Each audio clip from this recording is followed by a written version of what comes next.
things that would first come into your mind: exotic colors, amazing clothes, even the most mouth-watering dishes. Well, that's true.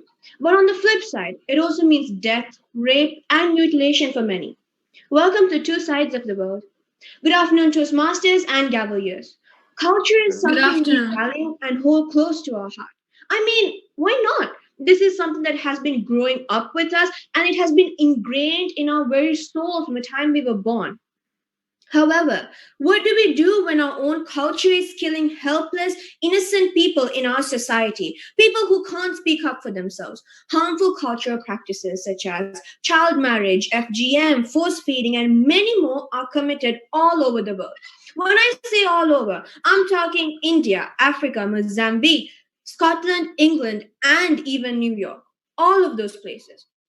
We're living in a period of time where advancements in technology, education, science, and medicine is taking leaps and bounds. Yet there are still places in the world, in the very places where people are finding amazing cures for the diseases, where these practices are seen as healthy, acceptable, and even beneficial to the lives it ruins.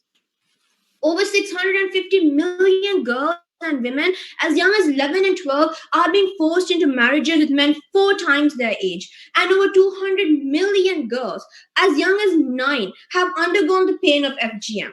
And the worst part is these numbers are just the tip of the iceberg and they're increasing by the minute. We're living at a time where girls as young as 9 are being force fed over 9,000 calories per day. Yes, 9,000.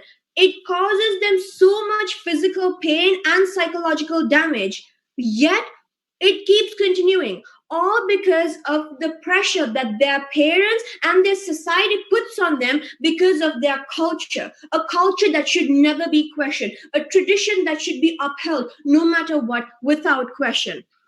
And these parents, even though they don't want to put their children through this, they're being forced to because their society, their social group is forcing them to do it. Again, because this social group is ruled by their culture.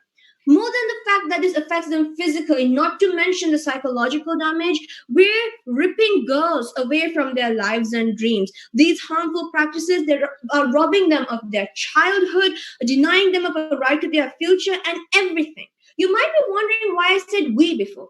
That's because all of our tiny actions could have an impact on them. The only people actually talking out for these things are huge organizations and a few social activists. And the problem is there's less than a 10% decrease over the last 10 years of these cases because the voices are not loud enough. We need to do something and we need to help these people. And that brings me to the main question and the main topic of my speech: how culture has freed us. It has freed so many people, given them such a huge voice. Yet, culture has created a social cage around us, a cage around our minds, around our actions, which restrict all of our thought processes and make us accept whatever it brings, just because of the fact that this is culture and should not be questioned. This is because of one simple thing. People who follow a certain culture are part of a society or a social group. And even though we're humans and super advanced, we at our core are animals. And we have something called herd mentality. This, in the most basic terms, means following the majority without questioning their actions. And one of the main reasons why people don't say anything against these cultural practices, especially the people who are being hurt by it, is because first they believe it's the right thing because the majority are doing it, and second because they're scared of saying speaking out. Challenging the status quo would allow them or would lead to them ruining their relationships with others and also ruining their status. And we, as social animals, as simple human beings, we want a status in society. We want good relationships. So the fear of ruining that makes us not say anything and makes us accept whatever is happening.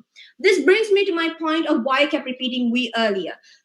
Just let me just give an example. One of the biggest examples will be Me Too movement. It started off with a few people saying, but as time went on, millions and millions of women came out with their voices. Now, I'm not saying you and me, we have the power of celebrities or we can imagine to do what they can do. But I'm saying it just takes one person to make a change, and that one person can start something. And we have access to education, to resources, to actually voice out our opinion. And we can help these people who do not have a voice, who do not have access to any of these things, because we're not alone. We live in a society as wild as it is. We live in groups. We define ourselves by these groups, and we define ourselves by the culture that these groups follow. But that does not mean we have to accept whatever culture is or whatever it says. It means that because of the privilege that we have of education, we should question it and we should speak up when we know it's wrong. And if all of what I said did not convince you to do something, let me just say a simple fact that might just convince you. By the time I finish speaking, as of this minute, more than 115 girls have been forced into child marriages. And by the time this meeting ends, at that minute, 4 girls would have gone through the mind numbing pain of FGM. So it's up to you to decide what to do. Thank you.